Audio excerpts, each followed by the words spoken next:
Hivi punde saa 6 kamili na muktasari wa habari utaletwa naye Marion Bosire. Ulikuwa umeulizwa swali moja hapo, ulikuwa una manage vipi labda mapato yalikuwa kidogo kati Andrews. Kwa sekunde moja unaweza kumjibu vipi, ulikuwa unapata wapi? Alikuwa ndio ameuliza hivyo msikilizaji. Anasema kidogo kidogo inajaza kidogo. Haba na haba sio? Haba na haba. Ujaza kibaba. Sasa nakumbuka nikienda kununua what do you call it? Ile bank, home bank. Ulikuwa unapeleka home bank. Ukawa unatumbukiza tu hela. I was very disciplined. So nilikuwa nakumbuka nilianza kusave 100 kwa siku. Na every day kabla nivue nguo inahitaji discipline ya hali ya juu. Exactly. So I had home banks. Nilikuwa narusha 100 nikaenda ukiongeza 200 ikafika hadi 100. In fact nilikuwa kitu moja sende. Nikiwa wakati nifungua yard nilikuwa naweka 1000 kwa siku. 1000 ulipofungua yard ukaweka 1000 kwa siku. Hizo vitu zimenisaidia kwa maisha. That's how I bought my first pickup. I'm telling you the truth. Mimi nilikuwa nimesema naweka 50 na inanishinda 50 kwa siku. Nilikuwa naweka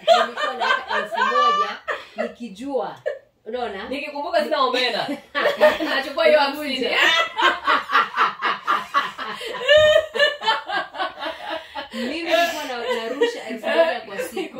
Do you know 1026 days? Yes, that is 26,000. Na paia Paia, you can imagine. That's how imagine. I managed to buy a truck, my first pickup, about 480,000. Unaona? Bila kuomba pesa, bila kwa mkopo, bila discipline. Discipline. Inahitaji a lot of discipline. Kuna hii wanaita 52 challenge. Wanaiona hapo.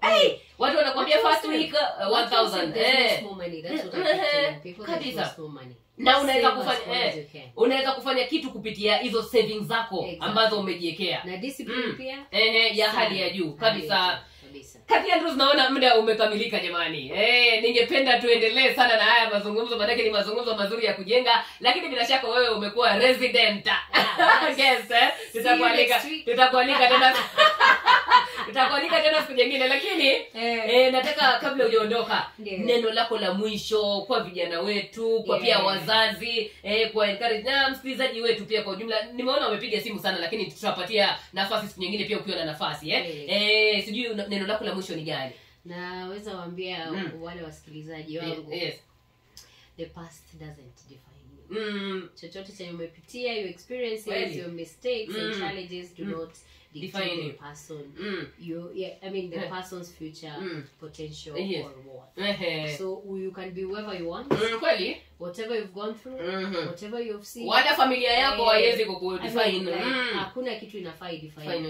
Whatever you've been, whatever you've done in the past, hiyo haifai dictate where you'll be. Kabisa bana. Sasa hizi so far so good katika Maywood. Watu watakupata wapi kwa Maywood? Tuko kwa mtandao kila mahali, tutafuta kwa Instagram, TikTok, Facebook, tuko pale. Inaitwa Maywood. Inaitwa Maywood. Yes. Unaona hapo. Kuna mbao. Tunauza sana. Saizi naona we are the top suppliers in Kenya. Congratulations kabisa. Tunapeana maua. Sehemu yoyote ile uko, as long as you're in the blanket of our country Kenya. Tunasema kama uko ndani ya hapo ya Kenya, inaweza fika pale popote pale huko. You can contact us through 0726803448. 0726803448. Sema kwa Kiswahili 0726803444. Hapo sasa wakipiga simu watapata. Simu utapata pale. Tutakuletea chenye unataka. Anything wood products. Kabisa bwana.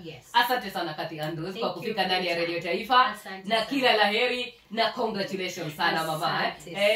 Tutakualika tena siku nyingine. Thank you so much for having me. Kabisa bwana, wasalimie watu wote wa Maywood Trading Company. Watu wote wa Maywood.